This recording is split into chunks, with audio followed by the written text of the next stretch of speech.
बिस्मिल्लाहिर्रहमानिर्रहीम। अस्सलामुअलैकुम स्टूडेंट्स। भाई क्लास 9 के बच्चे मुतवज्जा हो जाएं। इंग्लिश का गेस्ट पेपर इम्पोर्टेंट जो गेस्ट पेपर है वो आप लोगों के साथ मैं शेयर कर रहा हूँ। इसमें मैं कोशिश करूँगा तमाम चीज़ें आपको बता सकूँ, लेकिन वीडियो मुकम्मल देखनी है, स्किप नहीं करनी। ऐसा हो पेपर समझा रहा हो तो कुछ बातें जहन में नहीं होती, तो वीडियो के एंड में वो फिर मैं तफसीलन बता देता हूँ।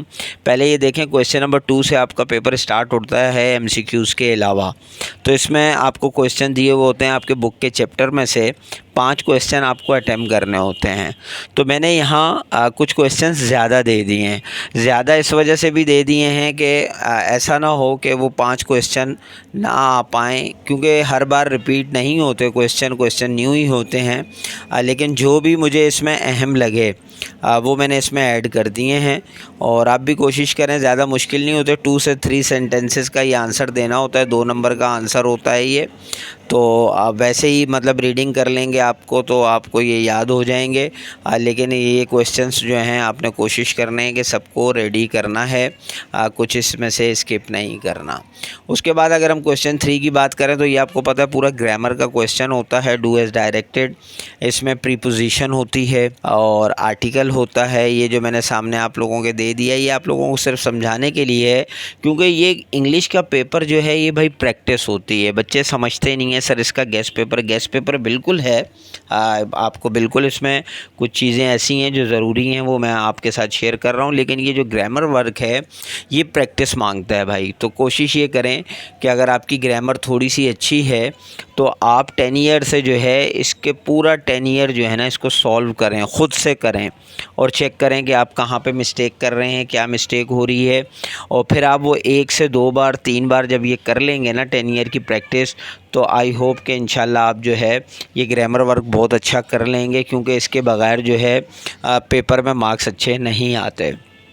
इसी तरह क्वेश्चन 4 में भी है पार्ट्स ऑफ स्पीच होते हैं। आपको पता है पार्ट्स ऑफ स्पीच 8 हैं।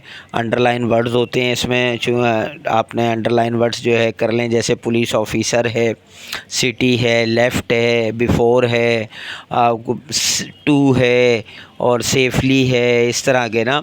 और क्वेश्चन नंबर 5 जो है वो आपको मालूम है कि वो आपको ट्रांसलेशन है, इंग्लिश दी हुई होगी, आपको उसको ट्रांसलेट करना होगा उर्दू या फिर सिंधी में। फिर डिस्क्रिप्टिव यानी सेक्शन सी में जो है एक क्वेश्चन नंबर 6 होगा। आपको एक पैसेज दिया हुआ होगा, उसमें ब्लैंक्स होंगी और वो ब्लैंक्स ऊपर जो है दी हुई होंगी, आपने उसमें से चूज़ करनी होंगी। उसके बाद क्वेश्चन नंबर 7 होगा, मतलब ऐसे का क्वेश्चन है लेकिन इसमें और में ये भी दिया हुआ है, suppose you went a picnic with your classmate, something very interesting happened during the trip, you were a class representative and were given instruction to write the incident. यानी जैसे आपने डायरी लिखनी है या किसी को ब्रीफली बताना है कि आप कहाँ गए थे, क्या किया था, तो वो भी एक किस्म का जो है आप ऑन वर्डिंग में लिख सकते हैं। अगर आपकी थोड़ी सी इंग्लिश अच्छी है तो ये ऐसे से ज़्यादा बेहतर रहता है, क्योंकि ऐसे जो हैं आप बच्चों को जिनकी इंग्लिश वीक है वो सारे ऐसे फिर रटते रहते हैं, फिर वो ऐसे आए या ना आए तो ये भी मसला होता है। बहरहाल जो आपको बेहतर लगे, इसमें ऑप्शन में फिर आपको एसेस दिए हुए हैं। इंशाल्लाह ये जो मैंने 7 एसेस दिए हैं इसमें से ज़रूर आएंगे। Merits and demerits of mobile है, सोशल मीडिया या इंटरनेट है, ठीक है। इसी में सेकंड है माय फेवरेट प्रोफेशन या पर्सनालिटी आई लाइक मोस्ट। तीसरा है पिकनिक है, कहीं की भी पिकनिक हो सकती है, और क्रिकेट मैच है, PSL मैच है। 5 में जो है ये न्यू चीज़ें, ChatGPT और AI आर्टिफिशियल इंटेलिजेंस ये आ सकता है। इंसिडेंट आ सकता है या अनफॉरगेटेबल इंसिडेंट आ सकता है, उसमें आप ये लिख सकते हैं। और 7 है कराची प्रॉब्लम्स, कोई भी प्रॉब्लम्स पूछ भी सकता है या आपसे सिर्फ कराची प्रॉब्लम्स कह सकता है, तो आप वो लिखेंगे। तो एसेस के लिए आपको प्रैक्टिस अच्छी होनी चाहिए। आप इनमें से देखें, चॉइस कर लें।